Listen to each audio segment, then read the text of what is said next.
फिलहाल इसके पहले की क्लास में जो है हम लोग स्टेट का ऑरिजिन से लेके स्टेट का एलिमेंट तक पढ़े थे कि कब किसी ऑर्गेनाइजेशन को जो है स्टेट कहा जाता है और जो वेस्ट बंगाल है उसको क्यों स्टेट नहीं कहा जाता है और इंडिया को क्यों स्टेट कहा जाता है। और पॉलिटिकल साइंस में एक पॉलिटिकल साइंस के पर्सपेक्टिव से जो है स्टेट का ऑलवेज मतलब होता है कंट्री, क्योंकि उस कंट्री के पास ही क्या होता है, चार चीज होता है, पॉपुलेशन होता है, टेरिटरी होता है, गवर्नमेंट होता है और सोवरेनिटी होता है ना।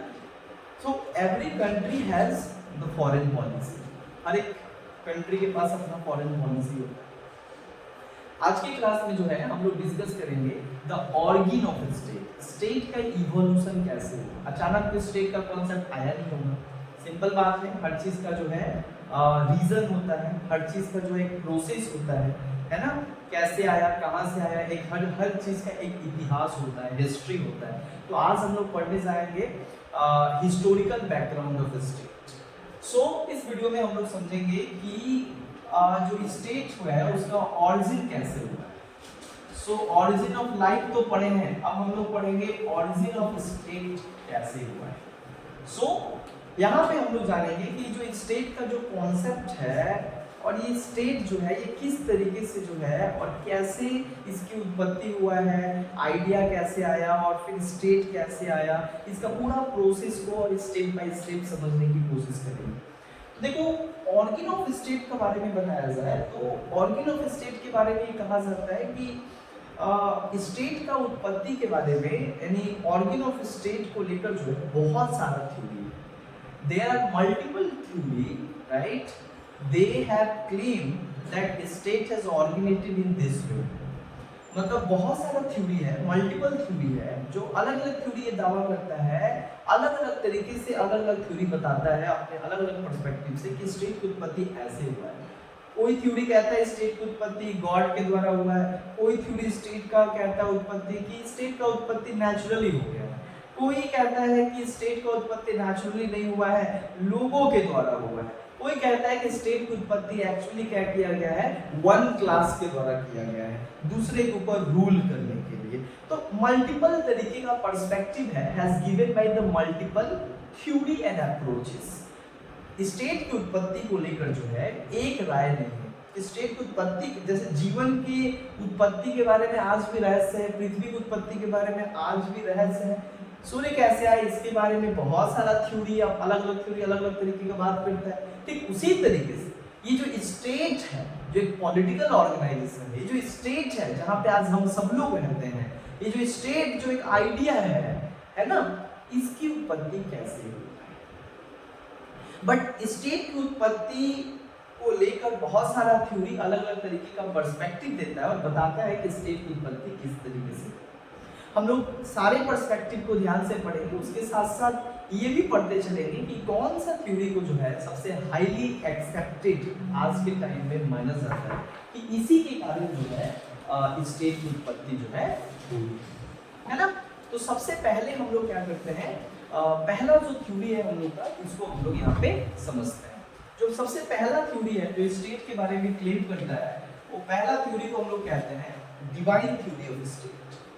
क्या कहते हैं, डिवाइन थ्योरी ऑफ स्टेट। और बड़ा ही सिंपल है, ज्यादा कॉम्प्लेक्स नहीं है, डिवाइन थ्योरी ऑफ स्टेट। सो हम लोग बात करते हैं कि स्टेट का उत्पत्ति कैसे हुआ है।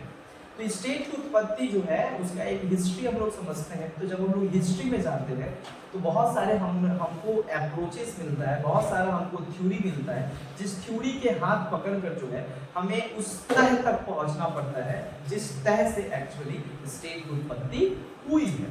और स्टेट की उत्पत्ति जैसे भी हुई है और अलग अलग तरीके से हुई है, ये हमें बताता है बहुत सारा अलग अलग थ्योरी बताता है कि स्टेट की उत्पत्ति एक जैसा नहीं हुआ। जैसे एक थ्योरी है जिस थ्योरी का नाम है डिवाइन, एक और थ्योरी है जिस थ्योरी का नाम है फोर्स थ्योरी। क्या है, फोर्स थ्योरी ऑफ स्टेट। एक और थ्योरी है जिस थ्योरी को कहा जाता है, फोर्स थ्योरी के बाद कहा जाता है evolutionary theory of state, evolutionary या evolution theory of state.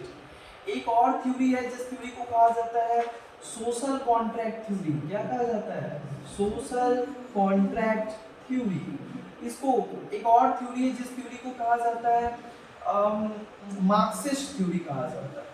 Marxist theory of state, Marxist theory of state. एक और थ्योरी है जिस थ्योरी को कहा जाता है हम लोग historical theory of state, historical theory of state.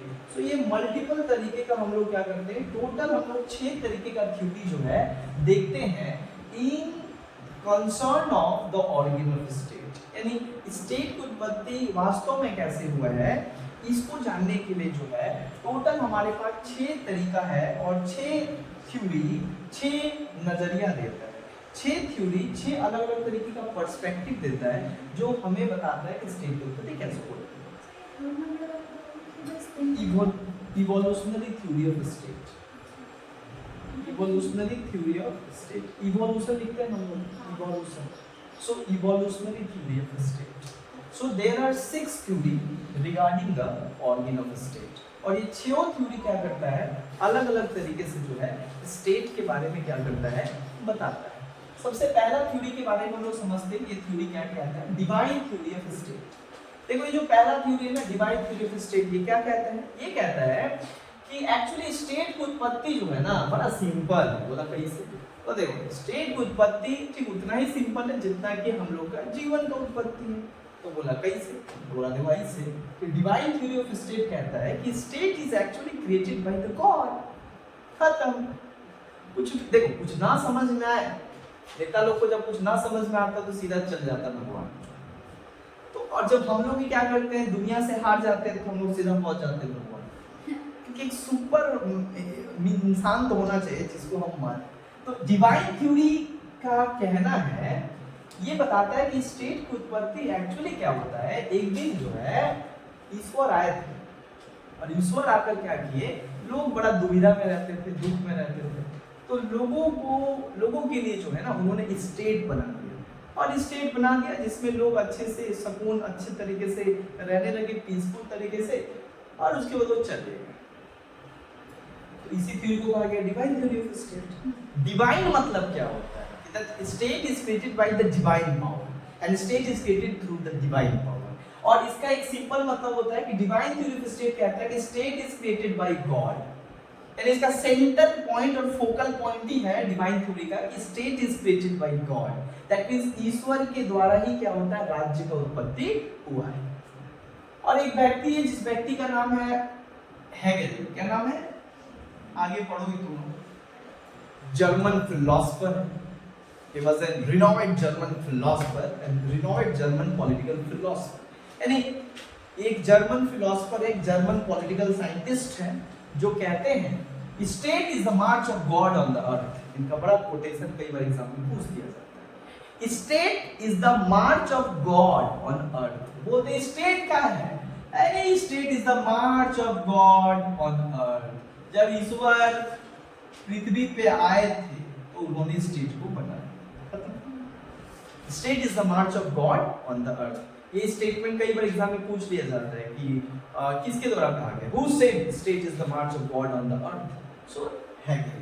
Hegel कौन थे? सो हेगेल बेसिकली क्या थे, जर्मन फिलोसोफर है। कौन है? जर्मन फिलोसोफर, बहुत फेमस फिलोसोफर है। और हेगेल किस स्कूल को मानते थे, किस स्कूल में विश्वास करते थे? तो ये एक आइडियलिस्टिक थ्योरी में विश्वास करते थे। कौन सा थ्योरी? Idealistic theory. ये दुनिया को आइडिया के बेस पे देखा करते थे।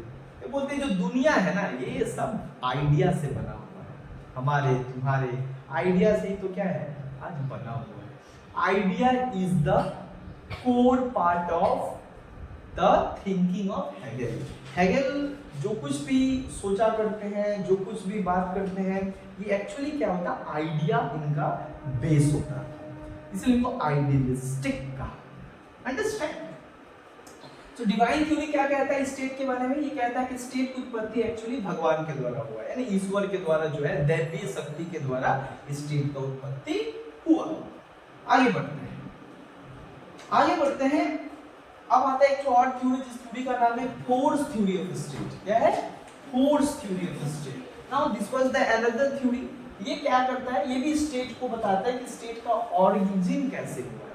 तो ये स्टेट के ओरिजिन बताते हुए कहता है कि actually state is not created by God. बोलता है ईश्वर ईश्वर थोड़ी बनाए राज्य को, ईश्वर इतना आएंगे यहाँ पे पृथ्वी पे, नरक पे आएंगे, कलयुग में आएंगे। डिवाइन थ्योरी गॉड में विश्वास करता है कि गॉड बनाए स्टेट को, लेकिन फोर्स थ्योरी ऑफ स्टेट क्या कहता है, ये रिजेक्ट कर देता है, ये डिनाई करता है, बोलता है कि state is not created by God, state is created by force power. State is actually created by the powerful person in the society. समाज के जो सबसे ताकतवर लोग होते थे, वे लोग पूरे रिसोर्सेज पे कब्जा करने के लिए, और जो गरीब लोग थे, यानी यहाँ पे बोलते हैं कि जो फिजिकली स्ट्रॉन्ग थे उस समय के समाज में, जो फिजिकली स्ट्रॉन्ग हुआ करते थे उस समय के समाज में, जो थोड़े शक्तिशाली होते थे शारीरिक तरीके से और मानसिक तरीके से, वे लोग क्या करते थे, बाकी सभी के ऊपर शासन करने के लिए, बाकी सभी के ऊपर रूल करने के लिए उन लोगों ने क्या किया, एक संगठन बनाया जिस संगठन का नाम पड़ा स्टेट। यानी फोर्स थ्योरी ये बात कहता है कि state is actually created by the force, और फोर्स यहाँ पे कहने का मतलब होता है जो समाज में उस समय जो शक्तिशाली वर्ग था, शक्तिशाली जो शारीरिक रूप से और मानसिक रूप से थे, mentally and physically strong people, they were actually created state in order to rule out over the inferior people। यानी जो inferior people होते थे उनके ऊपर शासन करने के लिए, उनसे काम करवाने के लिए, उनके ऊपर exploitation करने के लिए, जबरन खेती करवाने के लिए ये लोग एक state authority बनाना चाहते थे। तो फोर्स थ्योरी बोलता है कि भाई जिसकी लाठी उसकी भैंस, इस पे विश्वास। अब इसका मतलब क्या हुआ, जिसकी लाठी उसकी भैंस, यानी जो शक्तिशाली उसी का सब चले। ऐसा आज के भी समाज में शक्तिशाली powerful people they can do everything, powerful people तो सब कुछ कर रहे हैं, ना कि गरीब गरीब तो बस दब के चल के रह रहे हैं। तो वही बात है। हाँ, फोर्स थ्योरी ऑफ स्टेट ये कहता है कि स्टेट एक्चुअली जो है, स्टेट एक जो पंछी का नाम है, जो संगठन है, ये एक्चुअली पावरफुल लोगों के द्वारा समाज में बनाया गया है, ताकि जो अनपावरफुल लोग हैं, जो पावरफुल नहीं है, उनके ऊपर क्या करने के लिए, कब्जा करने के लिए, उनके ऊपर रूल करने के लिए, शासन करने के लिए, दबदबा बनाने के लिए, है ना, बनाया गया। यानी समाज के जो बाहुबली लोग हैं उन लोगों ने क्या बनाया है स्टेट। ये फोर्स थ्योरी कहता है। तो जिसके पास शक्ति वही सब कुछ। अब तीसरा थ्योरी आता है। तीसरा थ्योरी क्या है, इवोल्यूशनरी थ्योरी ऑफ स्टेट। क्या कहता है इवोल्यूशनरी थ्योरी ऑफ स्टेट? ये जो तीसरा थ्योरी है, इवोल्यूशनरी थ्योरी ऑफ स्टेट, ये कहता है कि भैया state is not created by the powerful people and God. अब बोलता है दोनों को रिजेक्ट कर देता है, बोलता है देखो भाई ईश्वर तो आने का कोई कॉन्सेप्ट नहीं, यहाँ पे ईश्वर आएंगे तो फिर ईश्वर भी जा ना पाएंगे, जितना खूंखार लोग रहते हैं। हाँ सही बात है, यहाँ पे आएगा तो ईश्वर को भी नहीं जाने देगा, पकड़ के। कुछ लोग आ जाते हैं विदेश से, तो देखते हो उसको लोग कितना देखता है, उसका बस चले तो पकड़ के रख ले, बस वही बात है। तो बोलता है अब फोर्स थ्योरी ऑफ स्टेट बोलता है कि नहीं, बाहुबली और पावरफुल पीपल और फिजिकली स्ट्रॉन्ग पीपल के द्वारा स्टेट नहीं बनाया गया। तो इवोल्यूशनरी थ्योरी क्या बोलता है, देखो जैसे जीवन, लाइफ जो है, ह्यूमन बीइंग है, उनका भी क्या होता है, इवोल्यूशन हुआ है। पहले हम लोग ऐसे थोड़ी थे, इतना हैंडसम, इतना सुंदर थोड़ी, पहले हम लोग कैसे थे, पहले हम लोग कुछ नहीं आता। We act like a apes. We are living on the branches of tree. We are actually living in the caves. We are called घुमक्कड़ जाति। हम लोग कहते थे घुमक्कड़ इंसान।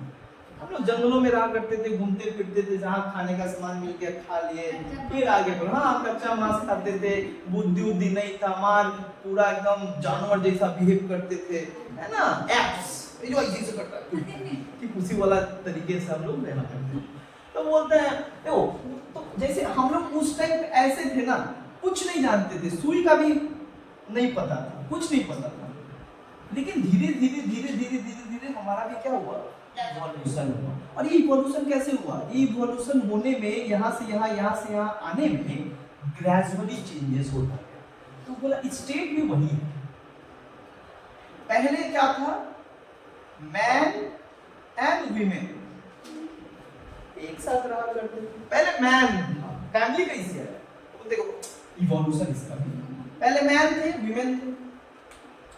तो मैन जो था वो तो एक्चुअली क्या करता था, हार्ड वर्किंग था, फिजिकली स्ट्रांग था, तो जाता था जंगल में शिकार करने। फिर उसको क्या चाहिए था, उसको देखरेख करने के लिए कोई होना चाहिए, ताकि उसके लिए कुछ खाना वाना बनाए, लाइक उसको देखरेख करे, उसको एक्चुअली क्या करे, रिस्पेक्ट करे, है ना। इसके लिए वो क्या किया, वो विमेन के साथ आया। तो इस तरीके से क्या हुआ कि मैन वुमेन एक साथ रहने लगे। पहले तो इंसान अलग ही रहते थे, वुमेन अलग, मैन अलग। बाद में धीरे धीरे धीरे धीरे धीरे क्या हुआ, चेंजेस हुआ। फिर यहाँ पे क्या बोलते हैं, चेंजेस हुआ। जैसे चेंजेस हुआ तो ये दोनों जैसे मिल गए वैसे फैमिली हो गई। अब फैमिली हो गया तो उसमें क्या हो गया कि अब उसमें रिस्पॉन्सिबिलिटी बांट दिया गया कि विमेन का काम है घर देखना और मैन का काम है बाहर से कमा के लाना पैसा। फैमिली जैसे ही बढ़ गया, बच्चा यहाँ पे हो गया चिल्ड्रन, तो रिस्पॉन्सिबिलिटी बढ़ गया। अब केवल मैन के पास इतना कैपेबिलिटी नहीं था कि जो बच्चा है उसके वो भी खाना पीना और उसका भी नीड पूरा करे। तो इसके लिए क्या हुआ, तो फैमिली मिलके क्या बना दिया, फैमिली से ही आगे जाके मिलके क्या बना, सोसाइटी। फैमिली से मिला क्या, फैमिली मिलने बहुत सारे फैमिली मिलके क्या बना दे, सोसाइटी बन गया। जो सोसाइटी क्या करेगा, फुलफिल करेगा हमारे सभी बच्चों का नीड। फिर उसके बाद क्या होता है, जो सोसाइटी भी बढ़ जाते हैं, बहुत सारा गांव आ जाते हैं, विलेज आ जाते हैं।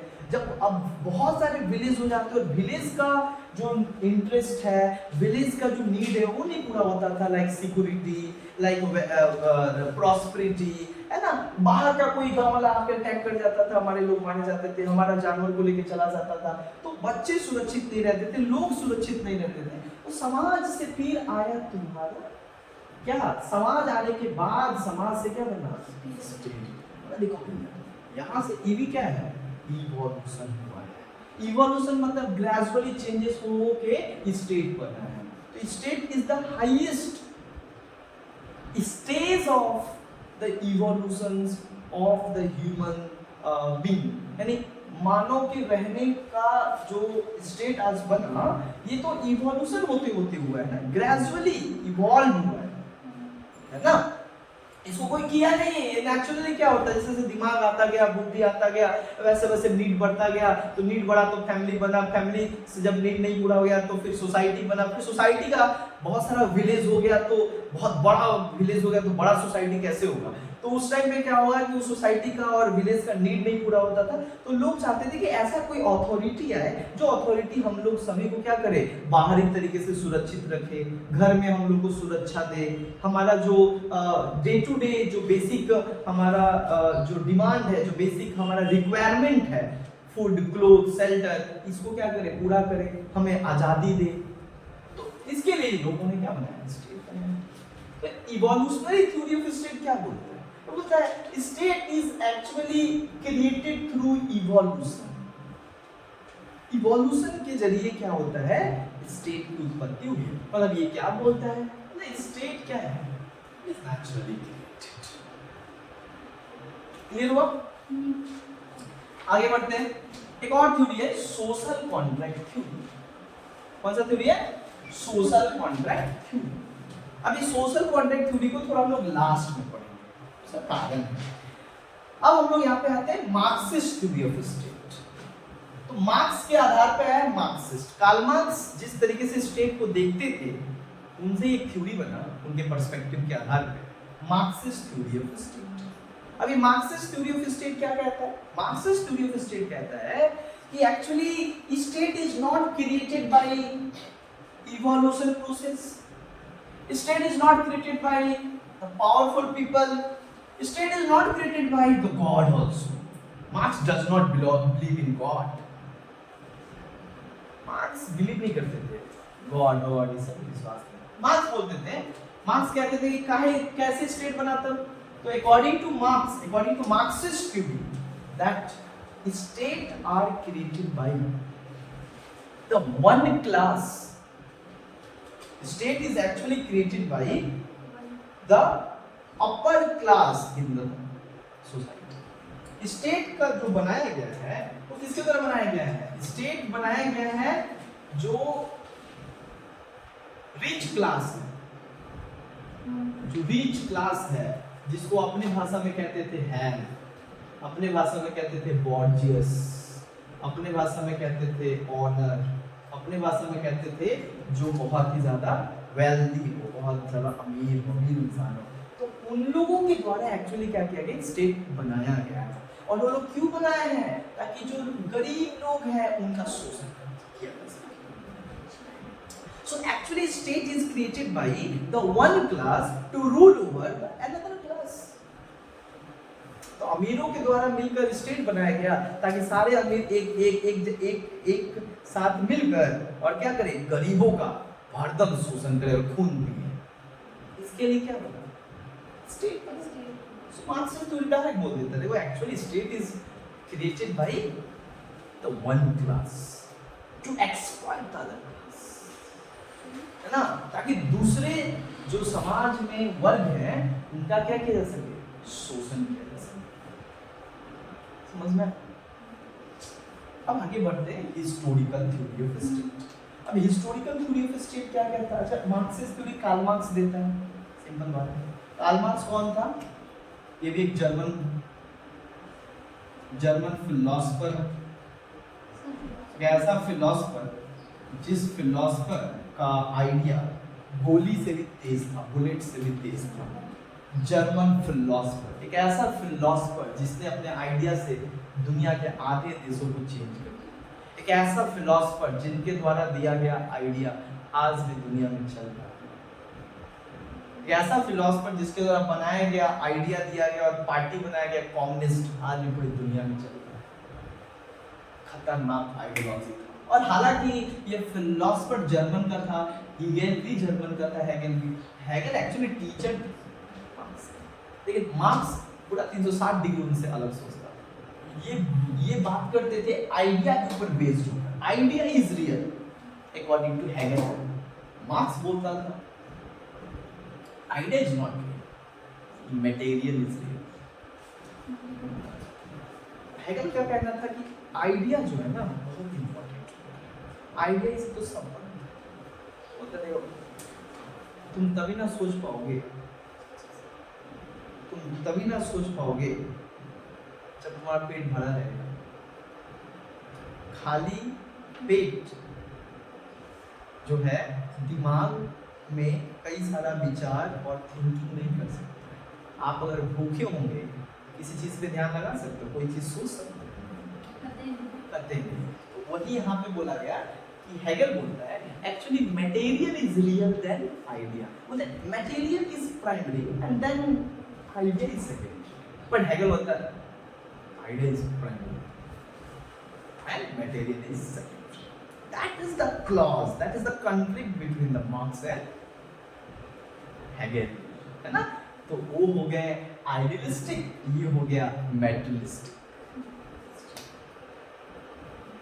है ना। क्लियर हो?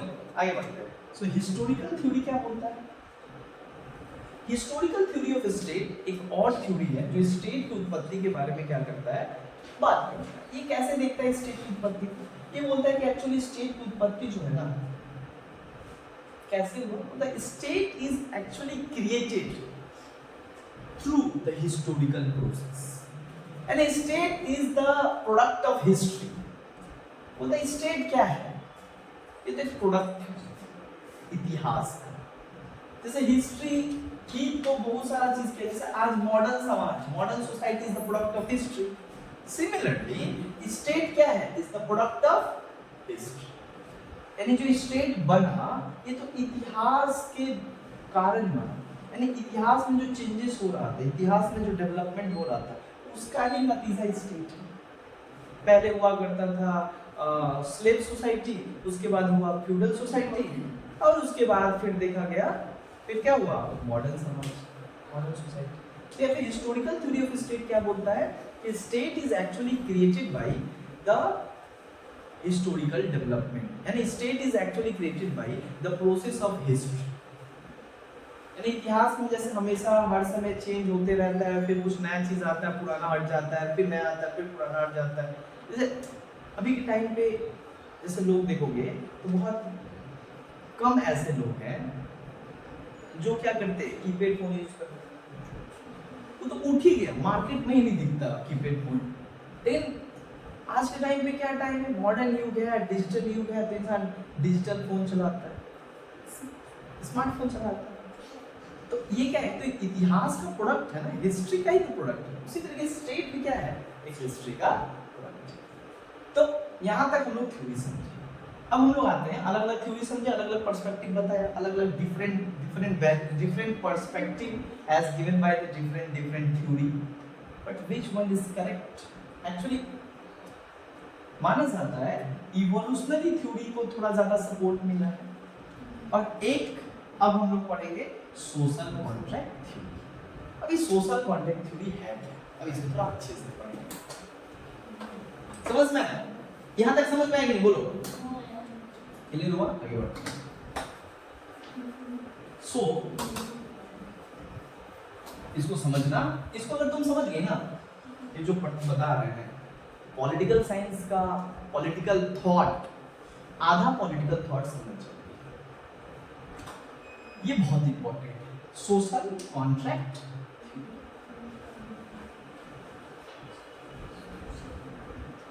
ये बेस है पॉल साइंस का, यहीं से तो सब कुछ लिया। सोशल कॉन्ट्रैक्ट ये एक्चुअली क्या है, ये भी उन तमाम थ्योरियों के जैसा ये भी एक थ्योरी है। अब ये थ्योरी जो सोशल कॉन्ट्रैक्ट थ्योरी है, हिंदी में इसको कहते हैं सामाजिक समझौता का सिद्धांत। ये बोलता है actually state is created by the people through contract, and that's why there is a word in a theory contract. And social मतलब समाज के लोग, वो बोलते हैं एक्चुअली जो है ना स्टेट का जो निर्माण है न भगवान से हुआ, न शक्तिशाली लोग से हुआ है, न इवोल्यूशन से हुआ है, न हिस्ट्री से हुआ है, न वन क्लास से हुआ है। एक्चुअली सारे लोग समाज के मिलकर, एक समय ऐसा है कि सारे लोग समाज में मिलकर आपस में एग्रीमेंट करके, यानी बातचीत करके स्टेट को जन्म दिया, और एक व्यक्ति को स्टेट का सारा पावर दिया, अपने पावर को सरेंडर किया और कहा कि आपको वो अपना सारा पावर दे रहे हैं, अब आपका काम है हम लोग को सुरक्षित रखना, महफूज रखना और समाज में शांति लाना, और इसके लिए आपको पावर दिया गया। और राजा क्या करता था, कानून वगैरह बनाता था ताकि लॉ एंड ऑर्डर समाज में मेंटेन रहे, पीसफुल सोसाइटी रहे, और हमारा जो राइट्स था, बेसिक राइट्स, वो राइट्स को जो है कोई हार्म ना करे, कोई डिप्राइव ना करे, तो ये आप स्टेट का काम था देखना। इसीलिए स्टेट बना, इसीलिए लोगों ने मिलकर जो है स्टेट बना। मतलब यहाँ पे बताया जा रहा है कि सोशल कॉन्ट्रैक्ट थ्योरी कहता है कि state is actually created by people through contract. लोग जो है, लोगों के द्वारा ही स्टेट बनाया गया, किसके द्वारा, कॉन्ट्रैक्ट के द्वारा। हुआ क्या कि जब स्टेट नहीं था तो उस टाइम पे लोग रहा करते थे, तो जब रहा करते थे तो क्या था कि आपस में झगड़ा करते थे, है ना, शक्तिशाली लोग के ऊपर जुल्म करते थे, बाहर से भी आक्रमण कभी कभार हो जाता था, उनका जो प्रॉपर्टी था, संपत्ति था, बेसिक राइट्स था, वो जो शक्तिशाली लोग होते थे समाज में मार पीट के छीन लेते थे, जिससे इनका जिंदगी जो है कब ये मर जाएंगे कोई नहीं जानता था, है ना। तो जो गरीब लोग थे तो इनका बहुत ज्यादा क्या होता था, इनको टॉर्चर होता था, बट गरीब की संख्या तो हमेशा समाज में ज्यादा होता है, तो यहाँ पे भी बहुत ज्यादातर 95% लोगों के साथ यही हो रहा था। तब उन लोगों ने सोच विचार किया और आपस में मिलकर कहा कि भाई सभी लोग तो हमको वही चीज से फेस कर रहे हैं, तो क्यों ना एक हम ऐसा अथॉरिटी बनाए जहाँ पे हम अपना सारा पावर उसको देंगे और वो काम करेगा हम लोग के लिए, वो हमारा रक्षा करेगा, वो हमारा बेसिक नीड पूरा करेगा, वो हमारे बीच में जो झगड़ा हो रहा है और प्रॉपर्टी का जो डिवीजन है, जो फ्रीडम को लेकर है, जो हमारा राइट्स को छीना जा रहा है, वो उसको क्या करेगा, देखेगा और रेगुलेट करेगा लॉ बना के, ताकि शांति आए, प्रॉस्पेरिटी आए और अच्छे से जीवन सब कोई जी। तो लोगों ने मिलकर क्या किया, स्टेट का निर्माण किया। अब बात आते हैं कि जो सोशल कॉन्ट्रैक्ट थ्योरी एक्चुअली 3 लोगों के द्वारा दिया गया। कितने लोगों के द्वारा दिया गया, 3 कई दफा एग्जाम में पूछा है, who where the exponent of the social contract theory, या 3 लोगों के द्वारा दिया गया, 3 महापुरुष लोग दिया गया। एक का नाम था हॉब्स, एक का नाम था लॉक और एक का नाम था रूसो, है ना। अब देखो ये जो सोशल कॉन्ट्रैक्ट थ्योरी है ये actually given by the three scholars, three philosopher. One is called Hobbes, second is called Locke and third is called Rousseau. अब देखो ये तीनों का जो पर्सपेक्टिव है, सुनो, ये जो तीनों व्यक्ति का जो पर्सपेक्टिव है इसी से मिलकर एक थ्योरी बना सोशल कॉन्ट्रैक्ट थ्योरी। तीनों का स्टेट की उत्पत्ति तीनों एक ही जगह पे कंप्लीट कर रहे हैं कि लोगों के द्वारा कॉन्ट्रैक्ट हुआ और लोगों ने कॉन्ट्रैक्ट करके स्टेट को जन्म दिया। लेकिन तीनों का कॉन्ट्रैक्ट का जो नेचर था, जो प्रोसेस था, वो तीनों का ही अलग है। बट तीनों एक ही जगह जाकर मिल रहे हैं। बात यही कह रहे हैं कि कॉन्ट्रैक्ट के द्वारा लोगों ने ही स्टेट का जन्म दिया, लोगों ने ही स्टेट को बनाया। लेकिन कॉन्ट्रैक्ट कैसे हुआ ये तीनों का अपना अलग पर्सपेक्टिव या अपना अपना ओपिनियन। मतलब the way agreement has made among the people it has different from the three scholars, है ना। अब यहाँ पे जो पहला व्यक्ति है हॉब्स, इसका पूरा नाम है थॉमस हॉब्स। क्या नाम है? Thomas Hobbes. टी यहाँ पे लिखे यानी थॉमस हॉब्स, है ना। अभी जो थॉमस हॉब्स है इनका एक बुक है, उस बुक का नाम है द लेवियाथन। कई बार एग्जाम में पूछा गया है द लेवियाथन। और ये जो थॉमस हॉब्स है ना ये एक्चुअली इंग्लिश फिलोसफर है, यानी इंग्लैंड के एक महान फिलोसफर, इंग्लैंड के महान दार्शनिक है, जिन्होंने एक बुक लिखा जिस बुक का नाम क्या है? The Leviathan. LEVIATHAN, Leviathan. Concept समझो, नोट्स वगैरह दे दिया जाएगा। लेवियाथन, अब ये लेवियाथन बुक पब्लिश होता है 1651 में। 1651 में क्या होता है? This book was published. कई बार एग्जाम में ये भी पूछ देता है कि बुक कब पब्लिश हुआ था, तो 1651 में ये बुक पब्लिश हुआ था। इस बुक में वो बताया है कि स्टेट की उत्पत्ति कैसे हुई। In this book, he tried to express their opinion about the origin of the state.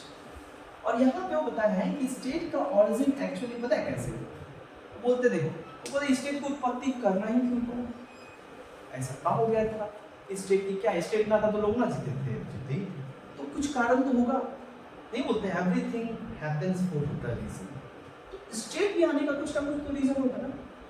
Mythology तो पढ़ नहीं रहे हैं कि भाई कुछ बोल दे के निकलना है, ऐसे तो नहीं है।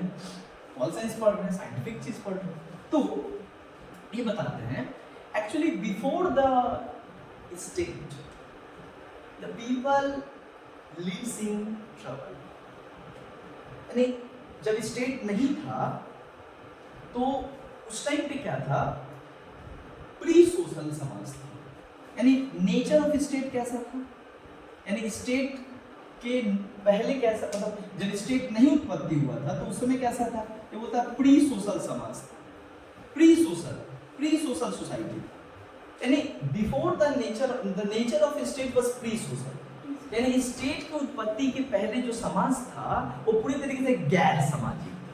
गैर सामाजिक का मतलब होता है जहां पे गैर सामाजिक था। गैर सामाजिक मतलब समाज भी नहीं था, समझ रहे हैं? समाज भी नहीं था, यानी कोई सामाजिक संगठन भी नहीं था। स्टेट के उत्पत्ति से पहले लोगों के रहने के लिए कोई सामाजिक संगठन, सोशल ऑर्गेनाइजेशन नहीं था। और जिसके कारण ना समाज था और नहीं क्या है सोसाइटी। जो nature of state is pre social and pre political. बोलते हैं समाज ही नहीं था तो फिर पॉलिटिकल का तो कोई बातें छोड़ो, फिर कोई अथॉरिटी ही नहीं था। देयर प्री पॉलिटिकल मतलब क्या होता है? कोई राजनीतिक संगठन लाइक गवर्नमेंट, है ना। तो गवर्नमेंट, अरे समाज ही नहीं था तो फिर गवर्नमेंट का तो दूर की बात है। तो बोलता है गैर सामाजिक था और गैर राजनीतिक समाज था। तो ना कोई वहां पे रोक टोक करने वाला था, कोई और अथॉरिटी था जो देख रेख करे, और ना समाज था जहाँ पे लोग अच्छे से रहते थे। तो बोला तो रहते कैसे थे? तो यहाँ तो बात करते नेचर ऑफ ह्यूमन बीइंग। यानी नेचर ऑफ ह्यूमन बताते थे कि ये बताते थे उस समय के लोगों का नेचर क्या था, लोग कैसे रहते थे। बोल देखो यहाँ पे लोगों का ना असलियत बता दी है, इसलिए बहुत सारा फिलोसफर इनको इनके बातों को बोल देता है कि ये बड़ा ही इगोजिस्टिक है, बोल देते हैं, ये बोलते हैं कि the nature of human being was selfish. पहला ही नहीं बोल देते हैं, बोलते देखो भाई इंसान को खराब लगे लेकिन जो बात है वो डायरेक्ट बोलते हैं कि जो मानव का जो स्वभाव है ना बड़ा ही स्वार्थी स्वभाव।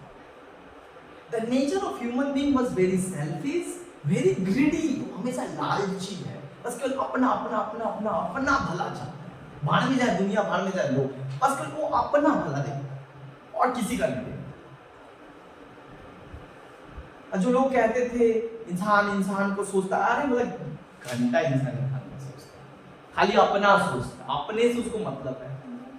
फिर क्या बोलते थे, बोलते इसके पहले स्टेट ना बनने से पहले जो लोग थे ना सेल्फिश तो थे ही, ग्रीडी तो थे ही, और दूसरा क्या था नेस्टी जीवन बिताते थे, गंदा जीवन बिताते थे, और कहते पावर हंग्री, हमेशा सत्ता के भूखे थे, सत्ता के लिए केवल लड़ाई करते थे, केवल पावर पावर पावर के लिए लड़ाई करते थे। अब ये क्यों लड़ाई करते थे ये भी बताते हैं कि एक्चुअली उस टाइम पे क्या था कि जो लोग होते थे उन लोग को ऐसा लगता था कि अगर हम सामने वाले को अगर हम डिफीट नहीं किए ना तो मेरा अस्तित्व खत्म हो जाएगा। लोगों का उस समय पावर इसलिए ज्यादा वो एक्वायर करना चाहते थे, पावर इसलिए प्राप्त करना चाहते थे सब लोग, क्योंकि उनको ऐसा लगता था पावर से ही आता है सेफ्टी। अगर तुम शक्तिशाली नहीं बनोगे, अगर तुम शक्ति नहीं, अगर उसको नहीं मारोगे तो वो तुमको मारेगा। वो लोग इस बात पे चलते थे, सर्वाइवल ऑफ फिटेस्ट, जीव का हार है, तुम उसको ना मारोगे तो तुमको मारेगा।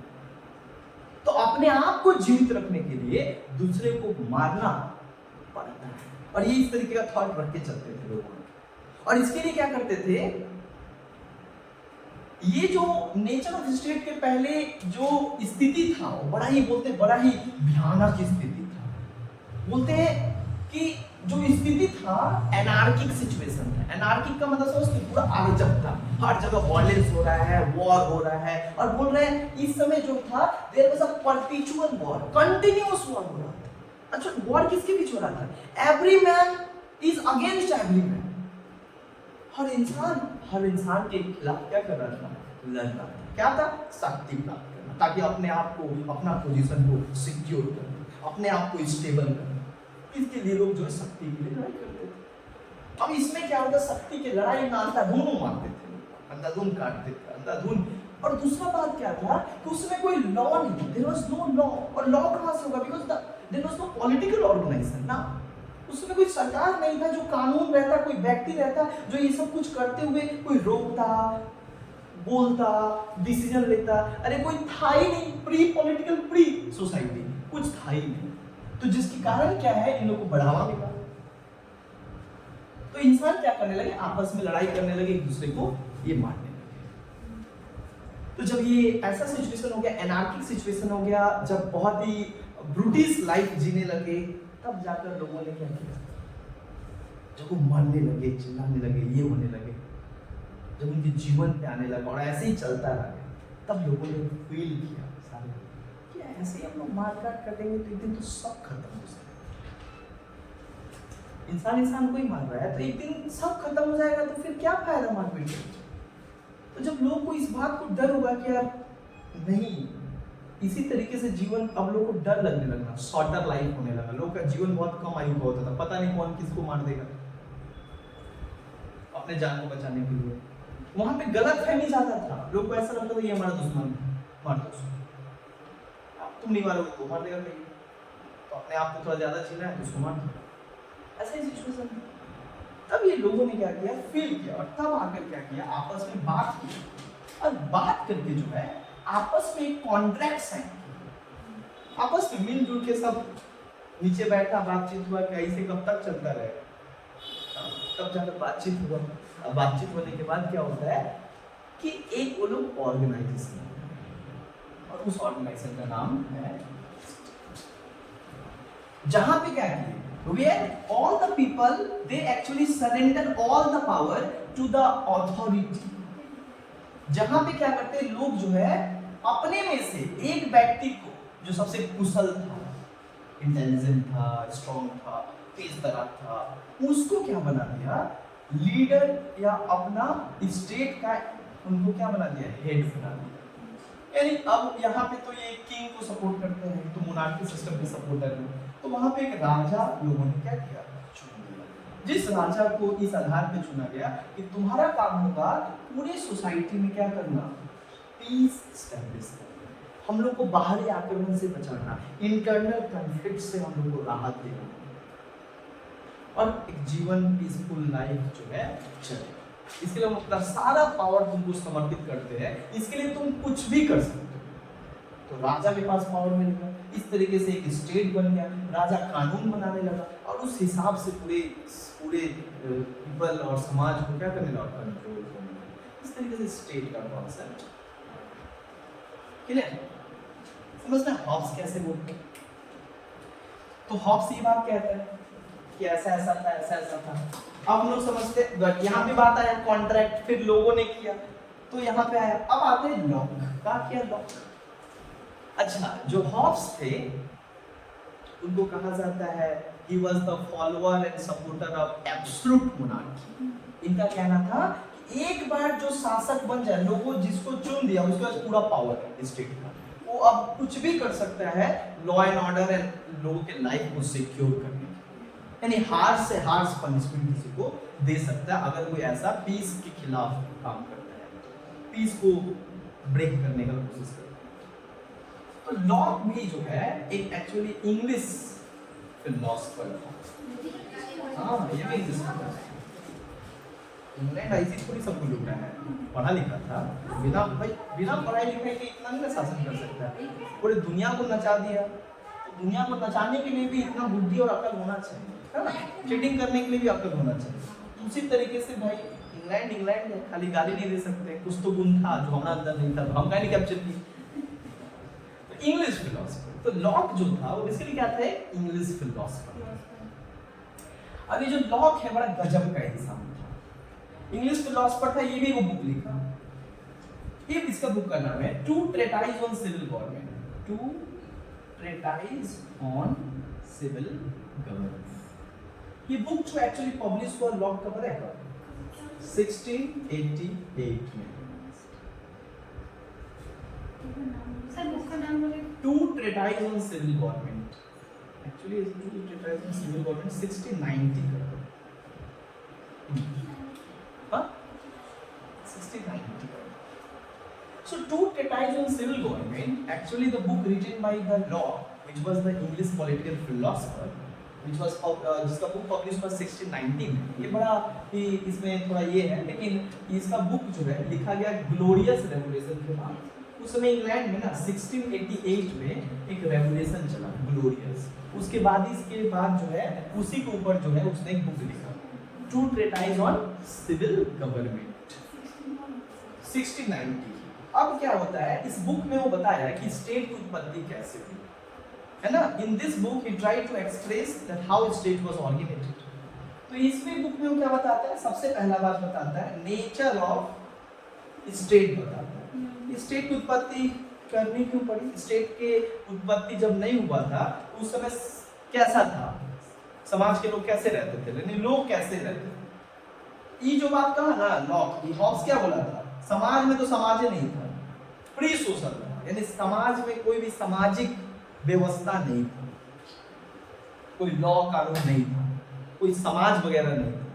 तो ये बोलता तुम डेट जाते हो, समाज था।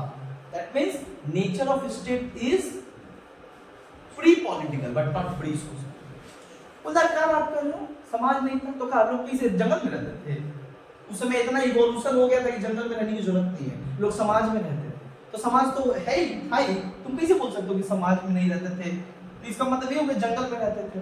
बोलते नहीं, there is a society before the nature of state, यानी स्टेट बनने से पहले लोग समाजों में रहा करते थे। फिर बोलता है ये हॉब्स क्या बोला, प्री पॉलिटिकल यानी गैर राजनीतिक, कोई उस समय अथॉरिटी नहीं था जो क्या करे, लोगों को चला सके, लोगों के ऊपर कोई नजर रख सके। तो ये बोला हाँ, ये भी एक्सेप्ट करता है कि before the creation of state जो लोगों का संगठन था वो क्या था, प्री पॉलिटिकल यानी प्री पॉलिटिकल था, मतलब कोई भी पॉलिटिकल ऑर्गेनाइजेशन नहीं था, there was the absence of political rule and authority.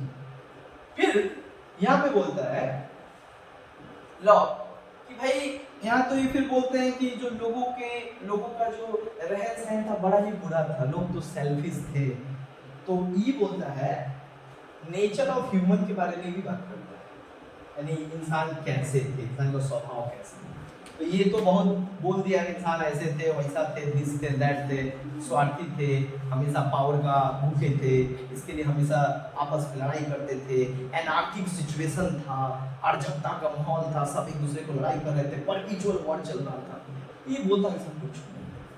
मतलब क्या बात करते हैं, मतलब nature of human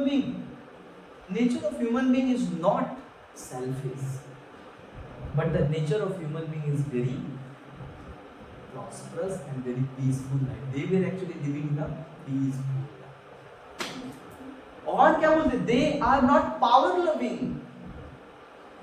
they are actually the lovers of human.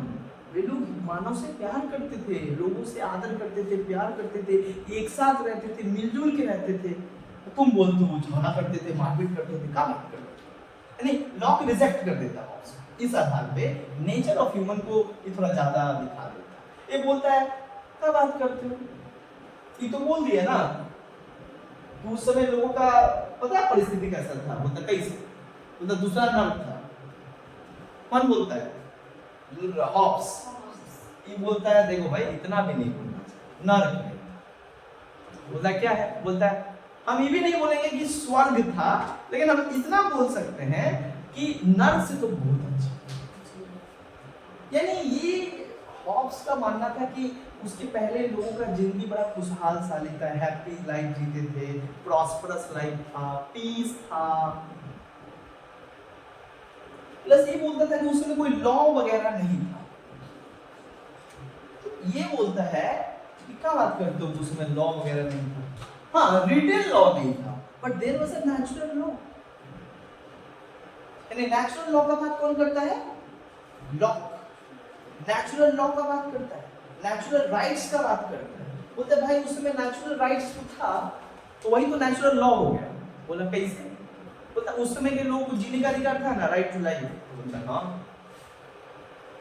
फिर उसके बाद बोला राइट टू लाइफ के साथ साथ राइट टू लिबर्टी भी था, उनको अपना जीने की स्वतंत्रता था, जीने की स्वतंत्रता के साथ साथ उनको व्यक्तिगत स्वतंत्रता का अधिकार था, और राइट टू प्रॉपर्टी, तो संपत्ति रखने का भी अधिकार। हर व्यक्ति संपत्ति नहीं रहेगा तो जिएगा कैसे। तो यहाँ पे बात करता है कि नेचुरल राइट्स ही तो नेचुरल लॉ के रूप में काम करता था, कि अगर सभी व्यक्ति का ये तीन अधिकार नेचर के द्वारा दिया गया है, तो ये तो एक नेचुरल लॉ हो गया कि इसको कोई हार्म ना करेगा। तो ये तो एक नेचुरल लॉ था that every people has given these three rights, right to life, क्या क्या दिया गया था, right to life, right to liberty और राइट टू प्रॉपर्टी। ये तीन अधिकार तो लोगों को बाय नेचर मिला है, जब वो पैदा लेते हैं तो वो लेकर आते हैं, तो इनको कोई हार्म नहीं पहुंचाएगा। यही तो नेचुरल लॉ है, जो नेचर के द्वारा बनाया गया लॉ है, जो लिखित नहीं था, मानते हैं क्योंकि उसमें कोई अथॉरिटी नहीं था, लेकिन there was a kind of natural rights and natural law. So how you can say that people has no right, people has in the society there was no law, तो पूरा ही मानने से इनकार कर देता हूँ। ये मानता है कि नहीं, नेचुरल लॉ था और नेचुरल राइट्स थे। इसीलिए सबसे पहले बात किया कि लोग पैदा होते हैं, every human beings born with three rights and that rights are given by nature when they are born. इसलिए इसको कहा गया, हॉब्स लॉ को कहा गया फादर ऑफ नेचुरल राइट्स। कई बार एग्जाम में आता है कि नेचुरल राइट्स का पिता कौन है। सबसे पहले लोगों के व्यक्तिगत नेचुरल राइट्स का बात कौन किया कि जो हर इंसान के पास तीन तो नेचुरल राइट पैदा होते ही मिल जाता है। ये बात क्या है, लॉ, नेचुरल राइट्स। अब क्या होता है, लॉ एक और बात कहता है, क्या बात कहता है, अब ये बात बोलता है कि भैया तो फिर स्टेट बनाने का क्या जरूरत है? जब तुम लॉ को बोलता है कि इतना अच्छा था, सब अच्छे से रहते थे, तो क्या जरूरत था स्टेट बनाने का? बोलता नहीं। बात ऐसा है कि स्टेट जब नहीं था ना, तो उस समय समाज था, और समाज में लोग ना बड़ा अच्छा से रहते थे, क्योंकि कोई पॉलिटिकल अथॉरिटी नहीं था, कोई कंट्रोल करने वाला नहीं था, तो वो लोग अपनी इच्छा से रहते थे, अपनी इच्छा से जीवन जीते थे, जैसा जिसको मन करता था वैसे रहते थे, और ये तीन राइट को जो है बड़ा अच्छे से एंजॉय करते थे। लेकिन जैसे ही प्राइवेट प्रॉपर्टी बढ़ा, यानी जैसे पॉपुलेशन बढ़ता गया, तो फिर प्रॉपर्टी का सॉर्ट आउट होगा। तो जैसे प्रॉपर्टी का सॉर्ट आउट होने लगा, कुछ लोग क्या करने लगे, जोर जबरदस्ती कुछ लोगों के अधिकार को छीनने लगे और उनकी संपत्ति को उनसे दखल, मतलब संपत्ति से उनको निकालने लगे। तब जाकर क्या होने लगा कि ये एक्चुअली इनका जो राइट्स था ये छीना जाने लगा। जब जनसंख्या बढ़ता गया, तो जब जमीन नहीं था, तो लोगों ने, जिनका बड़ा ज्यादा जमीन होता था, उनका जमीन छीन लिए जाते थे, और उसमें कोई देखरेख करने वाला नहीं था, उनके बीच सॉल्व करने वाला नहीं था मैटर को। तो मैटर को एक्चुअली स्थिति और बिगड़ते गया, और बाद में वर्स्ट, तो सिचुएशन बद से बदतर होने लगा। तब जाकर लोगों ने फील किया कि नहीं यार, कोई ऐसा अथॉरिटी यहाँ पे होना चाहिए जो हम लोग के इसको पीसफुल तरीके से क्या करे, पीसफुली जो है बाय लॉ ये क्या करे, मैटर को सुलझाए, और सबके जो तीन जो नेचुरल राइट्स है वो सभी अच्छे से जीवन मतलब इंजॉय कर पाए। तो बाद में ये तीनों नेचुरल राइट्स को एंजॉय नहीं कर पाने लगे लोग। इसके लिए जो है वो लोग अब देखने लगे कि कोई एक ऐसा अथॉरिटी होना चाहिए जो हम लोग को क्या करे, कानूनी तरीके से, पार्शियल तरीके से, न्यूट्रल तरीके से जो है हम लोग को हमारे अधिकारों को क्या करे, दे, और जो भी कॉन्फ्लिक्ट है हमारे बीच उसको ठीक ठाक तरीके से सुलझाए। तो अब क्या होता है यहाँ पे, तब जरूरत पड़ा स्टेट का। तब जाकर क्या होता है, लोगों ने आपस में कॉन्ट्रैक्ट किया, और यहाँ पे ये लॉ कहता है 2 कॉन्ट्रैक्ट हुआ, एक कॉन्ट्रैक्ट हुआ लोगों का लोगों के बीच। पहला कॉन्ट्रैक्ट होता है पीपल टू पीपल, आपस में सारे लोग बैठते हैं, आपस में कॉन्ट्रैक्ट करते हैं कि हम ये स्टेट बना देंगे, ये बात हुआ। और जब वो आपस में जो कॉन्ट्रैक्ट किए, ये कॉन्ट्रैक्ट रिटेन नहीं हुआ था, लोगों के बीच जो हुआ था वो रिटेन नहीं हुआ था। लोग जब आपस में मिलके जब बात किए तो ये रिटेन नहीं था, लेकिन बाद में जो कॉन्ट्रैक्ट किए, जो बोले कि ठीक है, एक को देखरेख करने के लिए क्या करना पड़ेगा, एक स्टेट बनाना पड़ेगा, और स्टेट का जो हेड होगा उसको रखना पड़ेगा। तो कौन होगा, तो एक काम क्या बोला, स्टेट का जो हेड होगा ना, ये लोग ही मिलकर क्या कि उसको डिसाइड करेंगे कि ये पीपल इलेक्टेड, और उसके साथ क्या कॉन्ट्रैक्ट कर दिया कि देखो तुमको हम स्टेट का हेड बना रहे हैं, काहे बना रहे पता है, काहे तुमको यहाँ पे बनाया गया है, तुम्हारा काम है समाज में लॉ एंड ऑर्डर मेंटेन करना, और हम लोग को पीस प्रोवाइड करना और सिक्योरिटी देना, और साथ ही साथ to protect the natural rights of every people in the society. और अगर तुम ये 3 काम करने से बाध्य हो गए, हमारा नेचुरल राइट नहीं प्रोटेक्ट कर पाए, दूसरा समाज में पीस नहीं ला पाए, और सिक्योरिटी नहीं दे पाए हम लोग को बाहरी और आंतरिक तरीके से, तो हम जैसे बनाया है दैट मींस ये कॉन्ट्रैक्ट। और यही सिस्टम थोड़ा आप लोग क्या सोचो, सेम सिस्टम लोग बनाता है, लोग आंसर में गिरा देता है। दैट मींस यहाँ पे दिया आइडिया ऑफ डेमोक्रेसी, यानी डेमोक्रेसी का कॉन्सेप्ट एक्चुअली यहाँ से ही आया। कौन दिया, लॉक, यानी जनता तय करेगा कि हेड कौन, और you should act on the people assent, जैसा लोग चाहते हैं। यानी हमने बोल दिया तुम्हारा काम क्या है स्टेट का, तो स्टेट का जरूरत क्यों था, बोलो ये राइट टू एवर तीनों का भी देना था। यहाँ पे बोला कि जब इंसान पैदा होता है ना, तो जब इंसान पैदा तो स्वतंत्र होता है, तो जब वो पैदा स्वतंत्र होता है तो स्वतंत्र तरीके से जीने का भी अधिकार है, उसको फिर मारने का किसी का राइट नहीं है। That is called right to life, अपने जीवन जीने का अधिकार है।